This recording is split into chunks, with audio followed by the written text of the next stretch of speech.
सो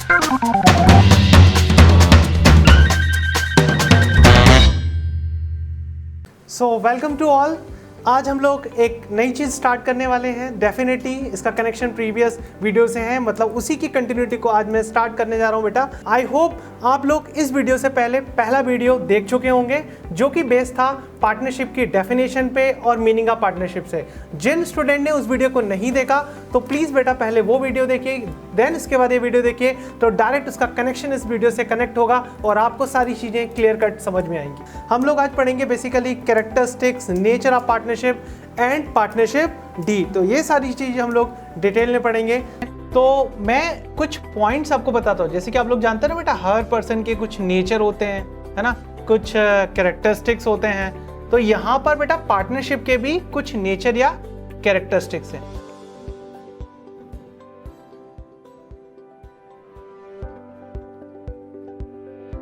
तो नेचर मतलब क्या होता है? नेचर मतलब क्वालिटी होता है। क्वालिटी मींस कि यार क्या क्या बेसिकली लाइक स्पेसिफिकेशन है, तो वो चीजें अपन लोग यहाँ पर डिस्कस करने वाले हैं। तो बेटा पहला जो बेसिकली नेचर या कैरेक्टरिस्टिक्स है वो है बेटा एग्रीमेंट, है ना। अब एग्रीमेंट मतलब क्या? तो एग्रीमेंट का मतलब यहाँ पर ये होता है बेटा, मैं आपको एक्सप्लेन भी करूँगा कि लाइक बेसिकली एग्रीमेंट है क्या। तो एग्रीमेंट का मतलब यहाँ पर ये होता है कि सबसे पहले तो मैं आपको बता दूं एग्रीमेंट है क्या। एग्रीमेंट बेसिकली दो टाइप के होते हैं बेटा, एक होता है ओरल एग्रीमेंट, एक होता है रिटन एग्रीमेंट। ओरल एग्रीमेंट का मतलब होता है लाइक कि किसी भी पर्सन से यार आपने कोई ओरल डील कर ली यार कि मैं कल तुझसे मिलने आऊँगा, ठीक है, एक ये ओरल डील हो गई, है ना। रिटन एग्रीमेंट का मतलब होता है ऑन पेपर कोई एग्रीमेंट करना, है ना। लाइक यार अभी फाइनल ईयर वालों के ओपन एग्जाम बुक चल रहे हैं, मैंने एक रिटन एग्रीमेंट कर दिया मेरी फ्रेंड से कि यार मैं तेरा जो पेपर है वो मैं खुद लिख दूंगा, एक रिटर्न में एग्रीमेंट कर दिया, है ना। तो एग्रीमेंट दो प्रकार के होते हैं, ओरल भी कर सकते हो, रिटर्न भी होते हैं। अब क्वेश्चन ये आता है सर पार्टनरशिप में कौन से एग्रीमेंट चलेंगे? तो पार्टनरशिप में बेटा जो एग्रीमेंट चलते हैं वो आपके रिटर्न चलते हैं, मतलब आपको रिटर्न एग्रीमेंट करना है, ठीक है। रिटर्न एग्रीमेंट आपको करना है यहाँ पर, ठीक है, क्योंकि रिटर्न एग्रीमेंट ही कहलाता है बेटा आपका पार्टनरशिप डीड। रिटर्न एग्रीमेंट ही आपका कहलाएगा पार्टनरशिप डीड। अब क्वेश्चन आता है सर ये क्या नया वर्ड आप लेके आए हो पार्टनरशिप डीड? तो देखो इसको मैं क्लियर करता हूं, आगे भी अपन इसको और मतलब डिटेल में स्टडी करेंगे। पार्टनरशिप डीड एक बेसिकली रिटर्न एग्रीमेंट है। रिटर्न एग्रीमेंट का मतलब होता है यार, या पार्टनरशिप डीड का मतलब ये है कि बेसिकली यहाँ पर पार्टनर आपस में जो भी एग्रीमेंट या जिस पर्टिकुलर कंडीशन पे वो एग्री होते हैं, लाइक हमारी फर्म का नाम क्या होगा वो हम लोग पर्टिकुलर पार्टनरशिप डीड में एग्रीमेंट में लिख देंगे, है ना। हम कितनी कैपिटल कंट्रीब्यूट करने वाले हैं, यार हमारा प्रोडक्ट क्या होगा, यार हमारे ऑफिस कहाँ पर होगा, हमारे रोल एंड रिस्पॉन्सिबिलिटीज़ क्या होंगे, है? हम रेगुलर यदि ऑफिस में काम करेंगे तो सैलरी कितनी मिलेगी, मीन्स जो भी उनके बीच में डिसाइड होता है ना, तो ये सारी चीज़ें कवर होती हैं बेटा पार्टनरशिप डीड के अंदर। और डेफिनेटली बेटा डीड बना रहे हो तो क्या होनी चाहिए? रिटर्न होनी चाहिए। इसीलिए पार्टनरशिप डीड ऑलवेज होनी चाहिए क्या बेटा? रिटर्न फॉर्म में ही होना चाहिए। तो जब भी आप पार्टनरशिप डीड बनाओगे, ओरल आपको नहीं बनाना है, आपको रिटर्न ही बनाना है। तो ये एक सबसे इंपॉर्टेंट क्राइटेरिया है या नेचर है पार्टनरशिप का कि वो एग्रीमेंट जो है वो ऑलवेज रिटर्न होना चाहिए, ठीक है, क्लियर है। सेकेंड इंपॉर्टेंट पॉइंट पे अपन लोग आते हैं बेटा, नंबर ऑफ पर्सन। यार नंबर ऑफ पर्सन ये तो अभी हमने सुना है, यस बेटा, अभी मैंने आपको बताया था कि नंबर ऑफ पर्सन पार्टनरशिप में कितने मिनिमम है, कितने मैक्सिमम है। आई थिंक आप लोग जानते ही हो, अभी मैंने आपको बताया कि यार मिनिमम आप 2 रख सकते हो और मैक्सिमम 50 रख सकते हो। तो ये नंबर ऑफ पर्सन है, बहुत इजी पॉइंट है। तो ध्यान से सुनो, अभी तक अपन 2 पॉइंट कवर कर चुके हैं। फर्स्ट वन इज एग्रीमेंट, और एग्रीमेंट ऑलवेज क्या होना चाहिए बेटा? रिटर्न। और सेकेंड पॉइंट हम लोगों ने देखा कि नंबर ऑफ पर्सन मिनिमम कितने होने चाहिए? 2, मैक्सिमम कितने? 50। थर्ड, वेरी गुड, अभी तक अपन 2 पॉइंट कवर कर चुके हैं। थर्ड पे आते हैं बेटा अपन बिजनेस। ये क्या है? तो बेटा ये वर्ड तो सुना होगा आप लोगों ने, बिजनेस। बिजनेस मतलब क्या होता है? बिजनेस का मतलब होता है बाइंग एंड सेलिंग, है ना, एक्सचेंज ऑफ गुड्स पे, ठीक है, exchange of goods through the money. तो वो बेसिकली बिजनेस कहलाता है ना। बिजनेस आजकल टेंजिबल फॉर्म में भी होता है, इंटेंजिबल फॉर्म में होता है। सर्विस सेक्टर हमारा इंटेंजिबल है ना। अब डेफिनेटली बेटा पार्टनरशिप में बिजनेस होना बहुत जरूरी है, मतलब ट्रेड होना बहुत जरूरी है, बाइंग और सेलिंग होना बहुत जरूरी है है ना। यदि आप बिजनेस नहीं करोगे, प्रॉफिट और लॉस नहीं अर्न करोगे तो पार्टनरशिप नहीं कहलाएगी। तो ये मैं पहले भी आपको बोल चुका था कि यहाँ पर आपको एक चीज ध्यान रखना है कि यदि आपके बीच में प्रॉफिट और लॉस से रिलेटेड या बाइंग, आपका मेन मोटिव प्रॉफिट लॉस कमाना नहीं है, आप बिजनेस नहीं कर रहे हो, तो पार्टनरशिप नहीं है। अभी मैंने आपको एग्जांपल भी दिया था कि कोविड-19 में यदि आप फ्री ऑफ कॉस्ट में मास्क यदि डिस्ट्रीब्यूट कर रहे हो, सैनिटाइजर डिस्ट्रीब्यूट कर रहे हो, आपका कोई मोटिव ही नहीं है अर्निंग, तो वो कोई बिजनेस नहीं कर रहे हो, तो वो पार्टनरशिप ही नहीं है ना। पार्टनरशिप का मतलब सिर्फ ये मत समझो यार कि 2-3 लोग मिल गए कुछ डील कर रहे हैं तो पार्टनरशिप है। No, I am just write down the some criteria, है ना, लाइक कुछ पॉइंट्स हैं यार, इनको फुलफिल करना पड़ेगा तभी पार्टनरशिप है, नहीं करोगे तो नहीं है, क्योंकि एक बिजनेस है। ठीक है, फोर्थ पॉइंट पे अपन आते हैं, शेयरिंग प्रॉफिट। इसका एग्जाम्पल भी बेटा मैं आपको क्लियर कर चुका हूं कि शेयरिंग प्रॉफिट जो है ये होना बहुत जरूरी है। अभी मैंने आपको एग्जाम्पल दिया था कि यदि आपके फ्रेंड ने आपके बिजनेस को स्टार्ट करने के लिए यदि कुछ अमाउंट आपको दे दिया, है ना, और बाद में वो आपसे प्रॉफिट और लॉस शेयर नहीं कर रहा है और वो बोल रहा है नहीं यार मैंने जस्ट तुझे सपोर्ट है, हेल्प करने के लिए दे दिया था, तो ये पार्टनरशिप में नहीं चलेगा। डेफिनेटली पार्टनर्स के बीच में कुछ प्रॉफिट शेयरिंग रेशो होना जरूरी है। मे बी वो इक्वल हो सकता है, तो 1:1 हो गया, है ना। आप ज़्यादा, आपने पैसा भी इन्वेस्ट किया, आप रेगुलर बिजनेस में काम भी करते हो, तो आपने बोला यार नहीं मुझे ना ज़्यादा शेयर चाहिए, तो 2:1 रख लीजिए, है ना। तो आपका शेयर 2 हो जाएगा, उसका 1 हो जाएगा। रेशो के में देखेंगे तो 1:1 दैट इज 1/2 1/2, 2:1 दैट इज 2/3 1/3, ये प्रॉफिट शेयरिंग रेशो हो जाएगा। तो ये बेसिकली फोर्थ क्राइटेरिया है बेटा नेचर्स ऑफ पार्टनरशिप का। अब अपन लोग आते हैं बेटा फिफ्थ पॉइंट पे, नेचर ऑफ पार्टनरशिप का fifth point, that is mutual agency. सुना है क्या इस वर्ड के बारे में? म्यूचुअल एजेंसी क्या होता है, इसका मतलब म्यूचुअल एजेंसी, देखो बेटा इसका कनेक्शन में थोड़ा पार्टनरशिप से करता हूँ। म्यूचुअल एजेंसी का बेसिकली मतलब यहाँ पर ये होता है कि बेसिकली यार यदि अपन एक पार्टनरशिप फॉर्म की बात करें तो लाइक पार्टनरशिप फॉर्म में 4 पार्टनर हैं, है ना। अब डेफिनेटली यार कोई मार्केटिंग का काम देख रहा होगा, कोई सेल्स का देख रहा होगा, कोई प्रोडक्शन का देख रहा होगा, है ना, कोई HR का काम देख रहा होगा। यार कभी कभी ऐसा हो सकता है लाइक प्रोडक्शन मैनेजर की बात करें, प्रोडक्शन मैनेजर ने कोई डिसीजन ले लिया, लाइक उसने एक पर्टिकुलर बायर से एक सेलर को बेसिकली ऑर्डर दे दिया कि आपसे मुझे 10,000 यूनिट को बाय करना है। अब उसने 10,000 यूनिट को बाय कर लिया, मान लो 100 kg के रेट से उसने यूनिट को बाय कर लिया। अब क्या हुआ बेटा, सडनली मार्केट में कुछ स्लो डाउन आया, है ना, और मार्केट में स्लो डाउन आने के बाद वो रेट जो है 100 kg से 80 kg हो गया। डेफिनेटली बेटा अदर पार्टनर आर्ग्यू करेंगे, अरे आपने तो 100 kg के रेट से गुड्स को खरीद लिया, मार्केट में रेट अभी तो 80 kg के रेट से, यार ये लॉस को कौन बियर करेगा। तो डेफिनेटली यहाँ पर मेरा कहने का मतलब ये है बेटा कि ये जो चारों पार्टनर्स हैं they are mutual to each other. मेरे कहने का मतलब है एक पर्टिकुलर पार्टनर की जो एक्शन है ना वो एक्शन टू ऑल कहलाती है। मतलब मैं ये नहीं बोल सकता हूँ कि नहीं यार मैंने किया तो I am only responsible for that, no, आप अकेले उसके लिए रिस्पॉन्सिबल नहीं है। मतलब आप सब एक दूसरे से कनेक्टेड हो, मतलब आप जो एक्शन करोगे वो अदर पार्टनर्स भी उसके अंदर इन्वॉल्व रहेंगे। मतलब I am not liable for that particular transaction, है ना, आप खुद अकेले लायबल नहीं हो, अदर पार्टनर ऑटोमेटिक उसके अंदर आ जाते हैं, है ना। तो प्लीज इस पॉइंट्स में कुछ वर्डिंग है, इन वर्डिंग को मैं आपको पढ़ता हूं, प्लीज ध्यान से सुनना बेटा। Relationship of mutual agency exist among all partner in a partnership firm. It means that each partner is both an agent and a principal. A partnership firm carried on by all or any of them acting for all. Every partner can bind the firm and all other partners by his या her act. ये line से देखो जो अभी मैंने आपको explain किया exact वही मीनिंग ये लाइन आपको बता रही है।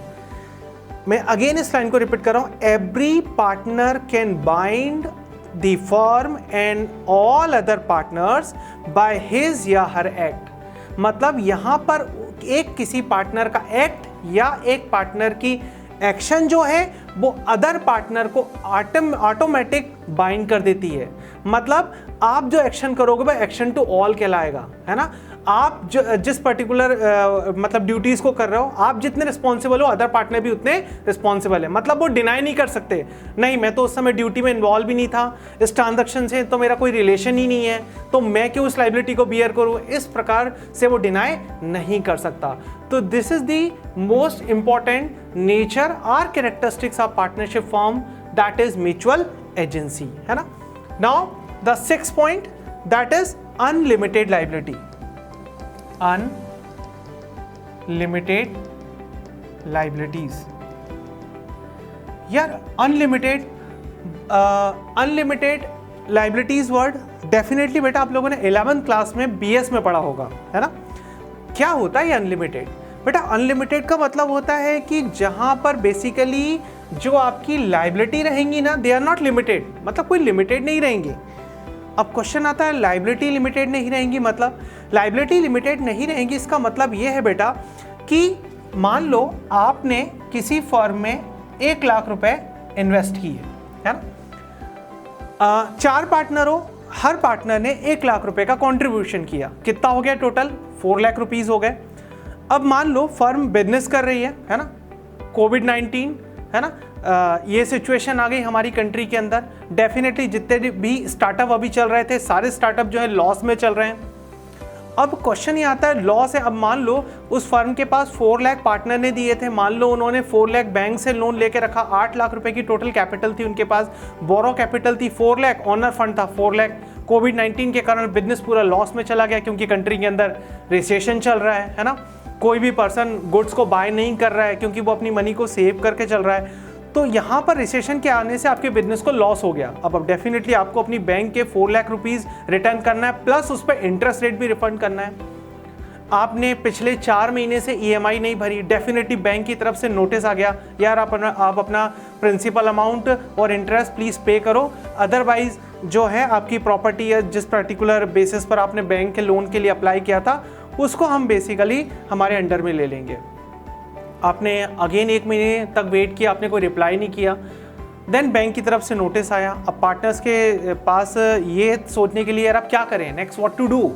तो डेफिनेटली पार्टनर ने बोला यार हम लोगों को 4 लाख रुपए जो हैं वो बैंक को रिटर्न करने हैं। मान लो फॉर एग्जांपल के बेस पे 1 लाख रुपए उसका इंटरेस्ट है, तो टोटल जो हुआ बेटा वो हुआ आपका 5 लाख रुपए। 5 लाख रुपए हम लोगों को देना है, ठीक है। अब 5 लाख रुपए हम लोगों को पेमेंट करना है। कितने लोग हैं यार? हमने बोला यार आप 4 पार्टनर हो, तो मेरे कहने का मतलब है यहाँ पर जो पर पार्टनर आपके पास अमाउंट आने वाला है दैट इज रुपीज़ 1,25,000। तो 1,25,000 रुपीज़ पार्टनर्स को अपनी खुद की पर्सनल प्रॉपर्टी को सेल आउट करके या अपनी पर्सनल सेविंग को निकाल कर ये पैसा फर्म को लाकर देना पड़ेगा, है ना। अब क्वेश्चन आता है ऐसा क्यों सर? वो अपनी पर्सनल प्रॉपर्टी या अपने घर या अपनी बीबी के ज्वेलरी या अपनी बीबी की सेविंग को लाकर फर्म को क्यों देगा? क्योंकि बेटा आप जिस फर्म में इंटर हो रहे हो तो वहां पर पार्टनरशिप का एक नेचर या कैरेक्टरिस्टिक्स है अनलिमिटेड लाइबिलिटी, मतलब आपकी लाइबिलिटी अनलिमिटेड रहेगी। इट मींस दैट यदि फर्म को लॉस होता है तो वो लॉस आपको अपनी पर्सनल सेविंग से बियर करना पड़ेगा, आप डिनाई नहीं कर सकते। देखो इसका मैं सबसे बेस्ट एग्जाम्पल आपको बताता हूँ कंपनी का। कंपनी में जो बेसिकली कंपनी के डायरेक्टर्स होते हैं उनकी लाइबिलिटी जो रहती है बेटा वो अनलिमिटेड नहीं रहती है, वो लाइबिलिटी लिमिटेड रहती है। देखो उसको मैं एक एग्जांपल के बेस पे आपको एक्सप्लेन करता हूँ। जैसे कि आपको पता है एक कोई पर्टिकुलर कंपनी का एग्जांपल लेते हैं, जैसे कि अपन ने किंगफिशर का एग्जांपल लिया। अब वहाँ पर मेरे कहने का मतलब है यदि किंगफिशर कंपनी लॉस में, डेफिनेटली इतनी लॉस में कंपनी गई, किंगफिशर एयरलाइंस बंद हो चुका है ना। तो मेरे कहने का मतलब है जब कंपनी यदि किसी लॉस में जाती है तो डेफिनेटली कंपनी ने जितना भी फंड्स मार्केट से रेस करा है, कंपनी अपनी सारी प्रॉपर्टीज़ को मार्केट में सोल्ड आउट करती है। मार्केट में सोल्ड आउट करने के बाद जो भी फंड्स आता है वो फंड्स बेसिकली अपने क्रेडिटर्स को पे आउट करती है, जिन लोगों से भी पैसा उधार लिया है ना। अब यहाँ पर होता क्या है बेटा, डायरेक्टर का उस कंपनी में कोई इन्वॉल्व नहीं रहता है, क्योंकि डायरेक्टर ने डेफिनेटली जो कैपिटल कंपनी में इन्वेस्ट करी थी वो कैपिटल पूरी लॉस हो गई है, लॉस्ट हो गई क्योंकि उसने कंपनी उसकी पूरी लॉस में चल रही है। तो मेरे कहने का मतलब ये है कि कंपनी में लायबिलिटी जो रहती है बेटा लिमिटेड रहती है, मतलब डायरेक्टर जितना पैसा लगाएगा उतना ही डूबेगा, डायरेक्टर की पर्सनल प्रॉपर्टी को कोई भी टच नहीं कर सकता, है ना। लेकिन यहाँ पर पार्टनरशिप में जस्ट रिवर्स है, पार्टनरशिप में पार्टनर की लायबिलिटी अनलिमिटेड होती है। इट मीन्स दैट यदि फर्म को लॉस होता है तो पार्टनर को अपनी पर्सनल सेविंग, पर्सनल प्रॉपर्टी को सोल्ड आउट करके फर्म की लायबिलिटी को पे आउट करना पड़ेगा। लेकिन कंपनी में बिल्कुल भी ऐसा नहीं होता है, क्योंकि वह लायबिलिटी लिमिटेड होती है, यहाँ लायबिलिटी अनलिमिटेड होती है। आई होप आप लोग समझ गए होंगे पर्टिकुलर पॉइंट्स को। हम लोग नेक्स्ट पॉइंट पे आते हैं बेटा। नाउ हम लोग 7th पॉइंट की ओर मूव होते हैं। 7th पॉइंट जो कि सबसे इम्पॉर्टेंट और मे भी बोलते हैं मस्ट पॉइंट है नेचर ऑफ पार्टनरशिप के लिए, ये है बेटा मैनेजमेंट। डेफिनेटली बेटा आप जानते हो मैनेजमेंट, है ना, ये 11th क्लास में ऑलरेडी आप लोगों ने पढ़ा है। मैनेजमेंट का मतलब होता है basically there is some management in a company और ऑर्गेनाइजेशन। डेफिनेटली जहाँ ऑर्गेनाइजेशन आप लोग क्रिएट कर रहे हो, जहाँ पर आप कुछ कॉर्पोरेट रिलेशनशिप क्रिएट कर रहे हो बिटवीन दी पार्टनर्स, तो वहाँ पर एक प्रॉपर मैनेजमेंट का होना बहुत ज़रूरी है। मैनेजमेंट मतलब मैं ये भी बोल सकता हूँ एक पर्टिकुलर ऑर्गेनाइजेशन होना चाहिए जहाँ पर कुछ कॉर्पोरेट रिलेशनशिप होना चाहिए पार्टनर्स के बीच में। तो यहाँ पर मैनेजमेंट का रोल भी एक इम्पॉर्टेंट होता है पार्टनर्स के बीच में, है ना। नेक्स्ट यदि मैं 8th पॉइंट की ओर शिफ्ट होता हूँ तो 8th पॉइंट है बेटा transferability of share. Transferability of share. Transferability of share का मतलब क्या होता है? तो ट्रांसफरेबिलिटी ऑफ शेयर का मतलब ये होता है कि यदि पार्टनर्स अपना शेयर, मान लो 4 पार्टनर है, 4 में से मान लो एक पार्टनर ये चाहता है यार मैं अब इस फर्म में कंटिन्यू नहीं करना चाहता हूँ, हाँ लेकिन मैं अपनी प्लेस पे किसी अदर पार्टनर को असाइन करना चाहता हूँ, तो डेफिनेटली बेटा यदि अदर पार्टनर्स यदि एग्री हैं तो डेफिनेटली आप अपनी प्लेस पर किसी अदर पर्सन को रिप्लेस कर सकते हो, इसमें मतलब कोई इशू नहीं है, ठीक है।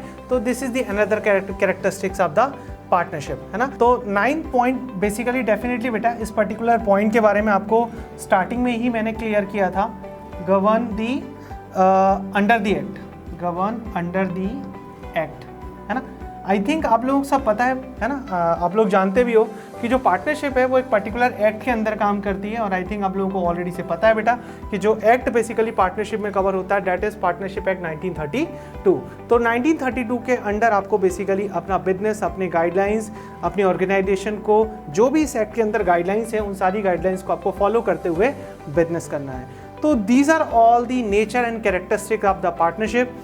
आई होप आप लोगों को सारे पॉइंट्स क्लियर होंगे। तो एक बार फटाफट अपन लोग देख लेते हैं कि बेसिकली नेचर ऑफ पार्टनरशिप या कैरेक्टरिस्टिक ऑफ पार्टनरशिप में जो अपन ने बहुत इंपॉर्टेंट पॉइंट रिकवर करे या एज ए की नोट्स के पॉइंट ऑफ व्यू से जो हम लोगों ने डिस्कस किया उसको फटाफट देख लेते हैं। तो पहला पॉइंट आप लोगों ने बेसिकली डिस्कस किया बेटा एग्रीमेंट, है ना। आई थिंक क्लियर है कि एग्रीमेंट 2 प्रकार के होते हैं, ओरल, रिटर्न, और जो पार्टनरशिप डीड है वो रिटर्न फॉर्म में होना चाहिए। बस इतना हमारे पॉइंट्स क्लियर होने चाहिए कीवर्ड्स के बेसिस पे। सेकंड बेसिकली हम लोगों ने देखा एग्रीमेंट के बाद बेटा number of person, I think clear है, शॉर्ट में बता देता हूँ, मिनिमम ऑफ पर्सन 2 चाहिए, मैक्सिमम ऑफ 50% को इंटर कर सकते हो। Next third point that is business. Definitely बेटा आप पार्टनरशिप में क्यों इंटर हो? बिजनेस करने के लिए। बिजनेस क्या होता है? Buying and selling of goods and services. तो ये बेसिकली बिजनेस करना जरूरी है, नॉन ट्रेडिंग एक्टिविटी पार्टनरशिप में कवर नहीं होती है। And the fourth point that is the sharing profit. Definitely मैंने आपको बताया है, अपन लोग डिटेल में डिस्कस कर चुके हैं कि प्रॉफिट शेयरिंग रेशो पार्टनर्स के बीच में होना जरूरी है। मे बी वो इक्वल हो सकता है लाइक 1:1, मे बी कोई अदर हो सकता है 2:1, ठीक है। तो it depend on the agreement, है ना। नेक्स्ट अपन लोग पॉइंट करते हैं बेटा म्यूचुअल एजेंसी, है ना। डेफिनेटली म्यूचुअल एजेंसी अपन लोगों ने डिस्कस किया है। म्यूचुअल एजेंसी का मतलब होता है लाइक वो एक दूसरे के ऊपर डिपेंडेंट, लाइक एक पर्टिकुलर पार्टनर ने जो एक्शन लिया वो एक्शन टू ऑल कहलाएगी, नॉट एन इंडिविजुअल एक्शन। मतलब उसके लिए वो इंडिविजुअल लायबल नहीं होगा, है ना। अदर पार्टनर ऑटोमेटिक उस एक्टिविटी के लिए लायबल हो जाएंगे। ठीक है। नेक्स्ट पॉइंट अपन लोग देख रहे हैं, देखा बेटा अपन लोगों ने अनलिमिटेड लाइबिलिटी। डेफिनेटली अपन लोग पूरा डिस्कस डिटेल में पढ़ चुके हैं। अनलिमिटेड लाइबिलिटी का मतलब होता है कि यहाँ पर पार्टनर यदि फर्म को कोई लॉस होगा तो लॉस सिर्फ फर्म की प्रॉपर्टी से रिकवर नहीं होगा।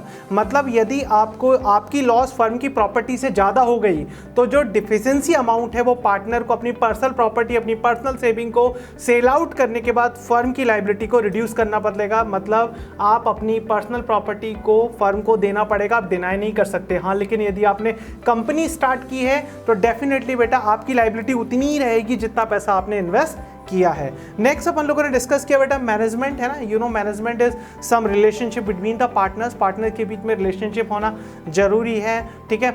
एक ऑर्गेनाइजेशन चलाते हैं तो एक अंडरस्टैंडिंग, एक कॉर्पोरेट रिलेशनशिप होता है, वो मेंटेन होना जरूरी है। नेक्स्ट अपन लोगों ने देखा बेटा transferability of the share. Transferability of the share का मतलब हम लोगों ने ये देखा कि आप चाहो तो आप फर्म में काम नहीं करना चाहते हो, आप किसी अदर पर्सन को अपने प्लेस पर रिप्लेस करना चाहते हो तो वो भी पॉसिबल है, आप कर सकते हो। नेक्स्ट, लेकिन अदर पार्टनर इसके लिए एग्री होना जरूरी है। नेक्स्ट देखा बेटा गवर्न अंडर द एक्ट। वो हमको ऑलरेडी पता है कि बेसिकली पार्टनरशिप एक्ट जो है वो 1932 एक्ट के अंदर वर्कआउट करती है। तो these are all about the nature and characteristics of partnership. Hope student definitely जो पॉइंट्स हम लोगों ने डिस्कस किए हैं, सारे पॉइंट्स आपको समझ में आ गए होंगे। बहुत ईजी एक्सप्लेनेशन आपको दिया है, ठीक है। डेफिनेटली आप इन पॉइंट्स में यदि कुछ भी आपको समथिंग कोई डाउट लगता है, कुछ पूछना हो तो डेफिनेटली आप डिस्क्रिप्शन बॉक्स में हम लोगों को कमेंट्स कर सकते हो, तो वो उसका डेफिनेटली हम लोग आंसर करेंगे। नेक्स्ट टॉपिक वो टॉपिक भी बहुत ही इजी एंड अंडरस्टैंडेबल लैंग्वेज में आपको बताया जाएगा। अब अपन नेक्स्ट टॉपिक पे बेसिकली डिस्कस करने वाले हैं। टॉपिक है पार्टनरशिप डीड। टॉपिक को शॉर्ट में, डीप में मैं थोड़ा आपको ब्रीफ देता हूँ कि बेसिकली पार्टनरशिप डीड है क्या।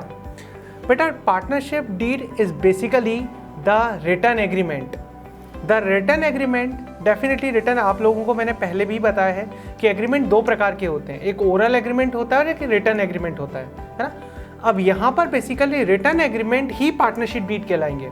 अब क्वेश्चन ये आता है कि सर हम लोग 2-3 लोग मिलकर एक पार्टनरशिप या एक फर्म स्टार्ट करना चाहते हैं, देन डेफिनेटली जो एग्रीमेंट हम लोग रिटर्न में बनाना चाहते हैं वो एग्रीमेंट कैसे बनता है, उस एग्रीमेंट के अंदर क्या क्या कंटेंट होने चाहिए, या बेसिकली कोई स्पेसिफिक ऐसा पर्सन जो हमें पार्टनरशिप डीड को बनाने में सपोर्ट करे।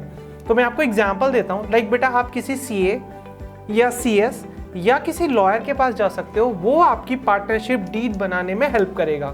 मैं आपको कुछ, लेकिन हाँ डेफिनेटली उस पर्सन के पास जाने से पहले आपको ये तो आइडिया हो यार पार्टनरशिप डीड क्या है, इसके अंदर क्या क्या क्राइटेरिया हम लोगों को डिसाइड करने पड़ेंगे बिजनेस स्टार्ट करने से पहले या फर्म को स्टार्ट करने से पहले। तो पार्टनरशिप डीड जैसे कि मैंने आपको बताया कि रिटर्न एग्रीमेंट है। ये एग्रीमेंट एक स्टैम्प पेपर पे बनाया जाता है ना। एक स्टैम्प पेपर डेफिनेटली आप लोगों ने देखा भी होगा कि stamp paper either you can go for कोई लाइक तहसील या कलेक्टर ऑफिस पे जाके वहाँ पर एक स्टैम्प पेपर बाय कर सकते हो, है ना।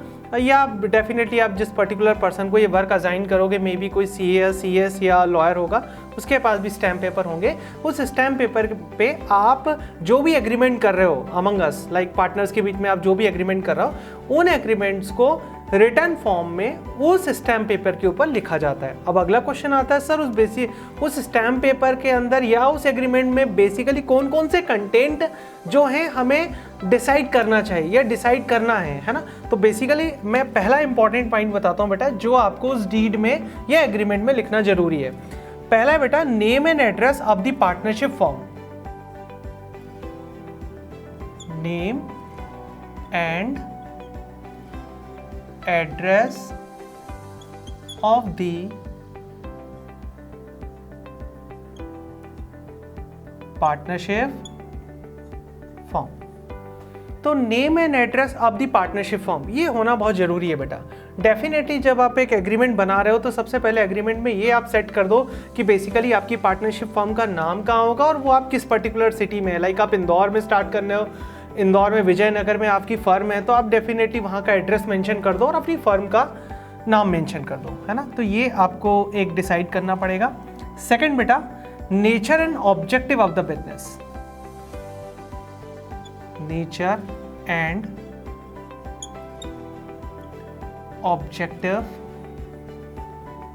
Of the business. Yes, nature and objective भी आपको डिफाइन करना पड़ेगा कि बेसिकली आपका मेन ऑब्जेक्टिव क्या है। डेफिनेटली कोई भी पार्टनरशिप फॉर्म स्टार्ट कर रहा है, कोई बिजनेस स्टार्ट कर रहा है, आप लोगों को पहले से ही पता है ऑब्जेक्टिव क्या होगा, प्रॉफिट अर्न करना। Okay, then the nature means what type of nature, like you are doing some trading activity या मैन्युफैक्चरिंग, आप क्या करना चाहते हो। यू नो ट्रेडिंग और मैन्युफैक्चरिंग, ट्रेडिंग का मतलब होता है जस्ट बाइंग एंड सेलिंग। आपने किसी से फिनिश गुड्स खरीदा और उसको मार्केट में ज़्यादा रेट पर किसी और को सेल कर दिया, ये ट्रेडिंग होता है। मैन्युफैक्चरिंग का मतलब क्या होता है, आप रॉ मटेरियल कोई बाय करते हो, रॉ मटेरियल को प्रोसेसिंग में करके एक फिनिश गुड्स में उस रॉ मटेरियल को कन्वर्ट करते हो, देन पर्टिकुलर वो फिनिश गुड कस्टमर को सर्व करते हो, तो वो एक मैन्युफैक्चरिंग होता है। तो यहाँ पर आप अपनी बेसिकली बिजनेस का नेचर जो भी है वो आप डिसाइड करने वाले हो। नेक्स्ट रहेगा बेटा name and address of each partner. Name and address of each partner. Definitely आपको अपनी डीड में ये भी मेंशन करना पड़ेगा कि यार जो पार्टनर फर्म के अंदर इंटर होने वाले हैं या इंटर हो रहे हैं, डेफिनेटली उनका नाम क्या है, वो उनका पर्टिकुलर प्लेस जिस पर मतलब जो भी उनका एड्रेस है, रेसिडेंशियल एड्रेस है, वो आपको यहाँ पर मेंशन करना पड़ेगा, है ना। Next ratio of profit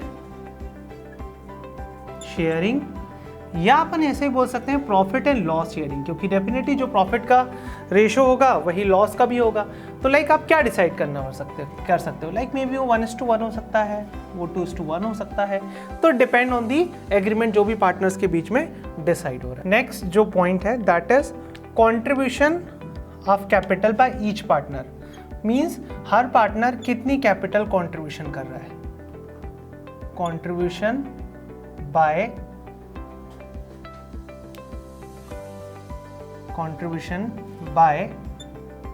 partners, means वो पार्टनर कितनी कैपिटल जो है कंट्रीब्यूशन कर रहा है। May be partner equal capital contribution कर सकते हैं, अनइक्वल कर सकते हैं, डिपेंड ऑन दी एग्रीमेंट, ठीक है। Next interest on capital.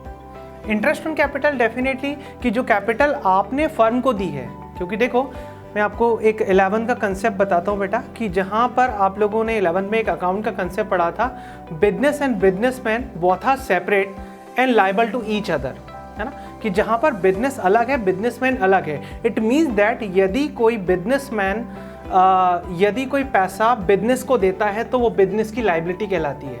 तो डेफिनेटली यहाँ पर पार्टनर्स जो हैं, पार्टनर जो है कैपिटल दे रहे हैं। पार्टनर किसको कैपिटल दे रहे हैं बेटा, पार्टनर जो है फर्म को कैपिटल दे रहे हैं, तो फर्म क्या देगी उनको, रिटर्न में इंटरेस्ट देगी, तो इंटरेस्ट ऑन कैपिटल। अब यहाँ पर इंटरेस्ट ऑन कैपिटल फर्म के लिए क्या हो गया, एक्सपेंसेस, पार्टनर के लिए क्या हो गया, वो इनकम, ठीक है। तो that is interest on capital का रेट क्या रहेगा, इट मीन्स लाइक आपको 5% इंटरेस्ट ऑन कैपिटल मिलेगा आपकी कैपिटल पर, या 10% इंटरेस्ट ऑन कैपिटल होगा। तो ये आपको डिसाइड करना है अपनी पार्टनरशिप डीड के अंदर।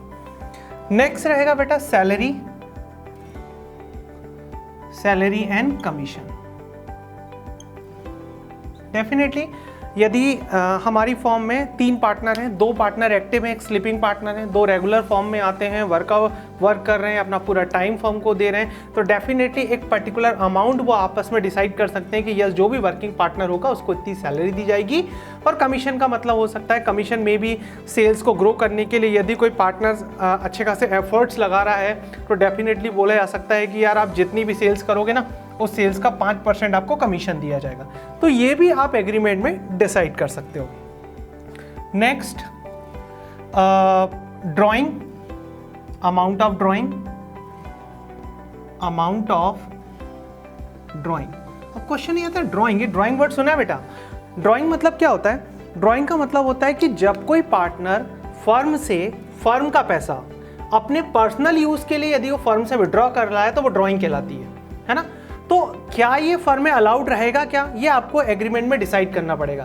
क्या यदि किसी पार्टनर को पर्सनल रिक्वायरमेंट के लिए फर्म से कुछ पैसा निकालना है तो वो क्या हम उसको परमिटेड करेंगे या नहीं करेंगे, तो ये आपको डिसाइड करना पड़ेगा कि अमाउंट ऑफ ड्राइंग कितनी कर सकते हैं तो कितनी कर सकते हैं, नहीं कर सकते हैं तो ठीक है, आप क्लियर मेंशन कर दोगे कि हमारी फर्म में किसी भी तरह का कोई ड्राइंग अलाउड नहीं है, मतलब कोई भी पार्टनर पर्सनल यूज़ के लिए फर्म से पैसा विड्रॉ नहीं कर सकता। अब ये भी आप एग्री कर सकते हो या एग्रीमेंट कर सकते हो। नेक्स्ट, मान लो आपने डिसाइड कर लिया कि यस हम लोगों के यहाँ पर ड्राइंग अलाउड है। अच्छा, अब ड्राइंग अलाउड है तो फिर इंटरेस्ट ऑन ड्राइंग कितना होगा? इंटरेस्ट ऑन ड्राइंग का मतलब क्या होता है कि पार्टनर ने पर्सनल यूज़ के लिए फर्म से पैसे निकाल लिए, अब पार्टनर को उस पर कितना इंटरेस्ट पे करना पड़ेगा फर्म को, that is interest on drawing. अब यहाँ पर बेटा इंटरेस्ट ऑन ड्राइंग फर्म के लिए क्या हो गई? इनकम हो गई, क्योंकि फर्म को रिसीव होगा। और पार्टनर के लिए क्या हो गया? ये पार्टनर के लिए ये बेसिकली एक्सपेंसेस हो गया। तो देखो इंटरेस्ट ऑन कैपिटल और इंटरेस्ट ऑन ड्राइंग का एक कनेक्शन समझ में आया कि इंटरेस्ट ऑन कैपिटल फर्म के लिए क्या है बेटा? फर्म के पॉइंट ऑफ व्यू से ये एक एक्सपेंसेस है, और इंटरेस्ट ऑन ड्राइंग फर्म के पॉइंट ऑफ व्यू से क्या है बेटा? इनकम, क्योंकि ये फर्म को रिसीव होने वाला है।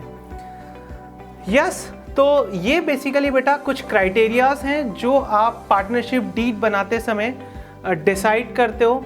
या ये क्वेश्चन ये आता है सर पार्टनरशिप डीड क्यों बनाते हैं, क्या ये बनाना कंपलसरी है क्या?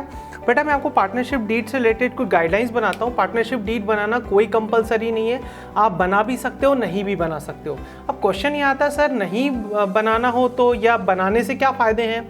बेटा यदि आप पार्टनरशिप डीड बनाते हो तो फ़ायदा ये है बेटा डिस्प्यूट कम होता है। डेफिनेटली आपने सब चीज़ पहले से एग्री हो चुके हो तो इन पॉइंट्स पे कभी आपके बीच में डिस्प्यूट नहीं होंगे, क्योंकि रिटर्न एग्रीमेंट आपके सामने लिखा है।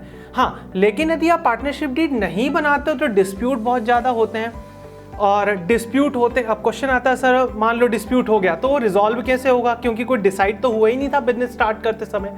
तो बेटा कुछ अकाउंटिंग रूल्स होते हैं, उन रूल्स को हम कब अप्लाई करते हैं?